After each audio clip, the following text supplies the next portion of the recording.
See, many of us give up when we're carrying a paralytic. Why? Because we're so prideful to think that we can carry the paralyzed person by ourselves. You can't carry that paralytic by yourself. A paralytic is practically and basically dead weight. All of the weight is on that pallet, and you think that you can carry them through their issue to position them for the miracle from Jesus Christ on your own strength? What's up, everybody? This is a story in the Bible found in Mark chapter 2, 1 through 11. And I want to talk to you about some parts of this story that I think will benefit you because it's benefited me in my life. I love Mark chapter 2, verse 11, because Jesus says to the paralytic, I want you to hear this now.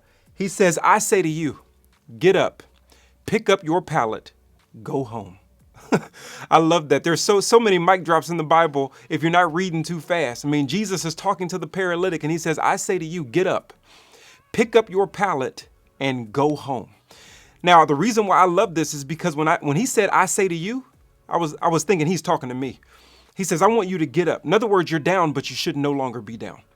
Something has happened in your life. I've made, my power has come to you in your life, and you should no longer be operating powerless. He's telling you, I want you to get up, I want you to pick up, and I want you to go home.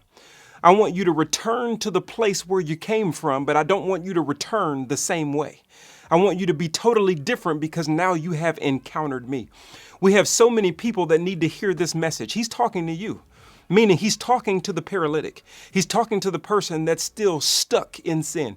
He's talking to the person that said they were going to be different this year than they were last year, but they're not. He's talking to the person that's still anesthetized by cultural thinking. He's talking to the person that's still stuck in yesterday. He's talking to the person that's still beaten up by past circumstances. He's talking to you. He's talking to me, and he's telling you, and he's telling me, I want you to get up. I want you to pick up your pallet, the thing that you were carried on, the thing that was holding you, the thing that was keeping you in the same position. Now you should be carrying because now you've had an encounter with me, he says, Jesus Christ. And so here is the story of the paralytic. Here is our story. Here is my story. And here is your story. Where Jesus had come back to Capernaum in verse 1, and he had come into the house, and it says the house was crowded. There was a whole crowd that had come to hear a word from Jesus, because understand, there's no better word than the living word preaching the written word. You can't get a better word than that. So if you know churches that are filled on Sunday, think about when Jesus was walking around giving his word. It was crowded, but understand that this miracle in Mark chapter 2 was not given to the crowd. This miracle was given to one person. So it starts out with a crowd, but only a miracle for one. Because just because you're a part of the crowd doesn't mean you're going to experience the Christ. Just because you're a part of the group doesn't mean you're actually going to experience the gospel. Just because you go to church on Sunday doesn't mean you get to experience the Savior. The experience of Jesus Christ means you go beyond the crowd. The only way this dude was going to experience getting up and picking up and going home differently than the way he showed up is if he was willing to go beyond the service, if he was willing to go beyond the word, if he was willing to go beyond just the worship service and being in the atmosphere on Sunday. He had to do more than that. But the question is, how does a paralytic do anything? How can a paralytic get in position to experience the person and power of Jesus Christ? How does someone who's stuck do anything for themselves to get to where they need to be to experience a miracle from Jesus Christ? Now, I want you to think about the question that I'm asking you, because a paralytic means stuck.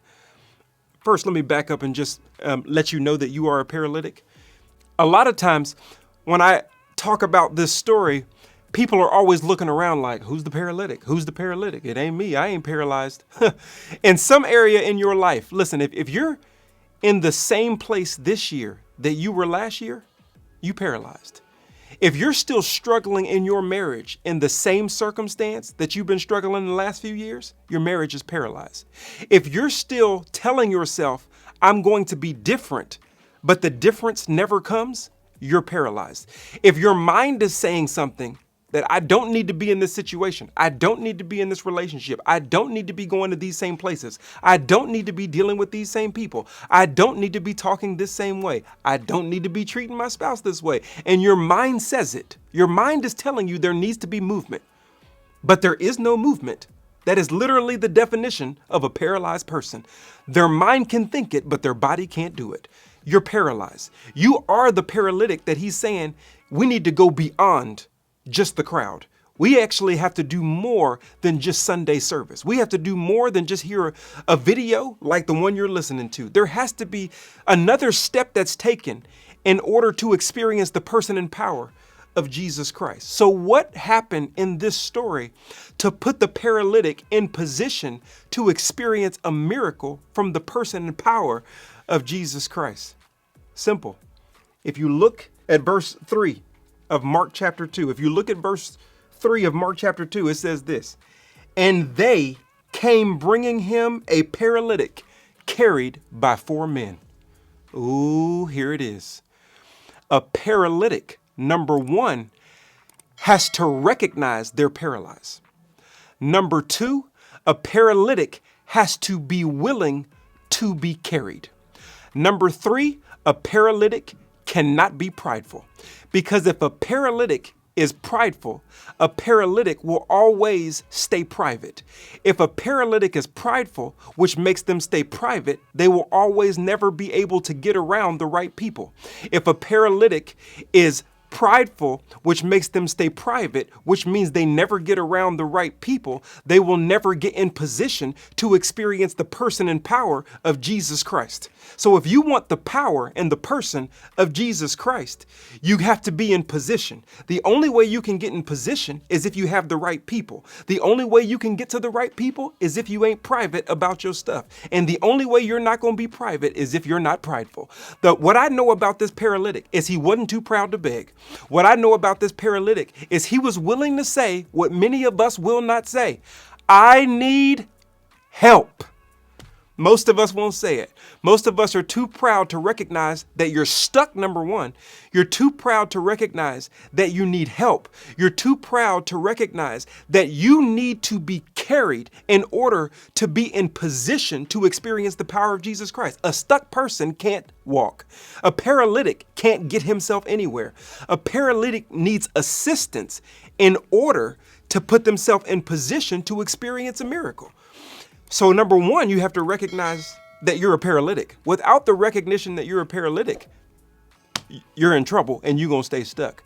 Number 2, you have to make sure that you're willing to be carried. And the only way you're going to be willing to be carried is if you're not prideful. And so if you understand these 3 things, number 1, you're a paralytic, you're willing to be carried. Number 2, and then you're not too proud to beg. Now you're in position to get in position. Now you're in position to go where you need to go, to be helped go through the process of getting to Jesus. Now, let me help you understand this. It is a process to get your miracle. Most people skip verse number 4. Verse number 4 in Mark chapter 2, you got to follow this. Being unable to get to him because of the crowd. Well, we can't do this the normal way. I'm paralyzed. They was obviously able to walk in here. I wasn't. Being unable to get to him because of the crowd, they removed the roof above him and they dug an opening to let him down, to let the pallet down, and to let the paralytic down on the pallet. Okay, I don't know if you heard that. Being unable to get to him because of the crowd, they removed the roof above him. And when they had dug an opening, they let down the pallet on which the paralytic was laying. This, ladies and gentlemen, is called a process in one verse.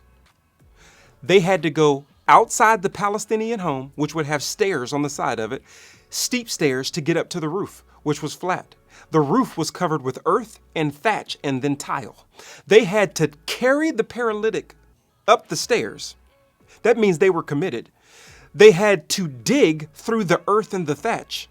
They had to pull up tiles, which was holding the earth and the thatch, because they used to party on top of the roof so that they wouldn't fall through. So they had hard tiles that would be underneath the earth and the thatch. These 4 dudes were so committed, they were going to take him higher than he could ever go on his own perspective. They were going to dig through the mud of what he's gone through in his past or what has him stuck. They were going to pull up the tiles and the things that were hard for him to get through. And then they were going to humble him by lowering him down, because Humility is the only way that you can experience Jesus Christ. They were going to humble him and put him in proper position to experience a miracle. This is a process. And without people, a paralytic can't go through the process on their own to be in proper position to experience their miracle. And many people wonder why they're still stuck.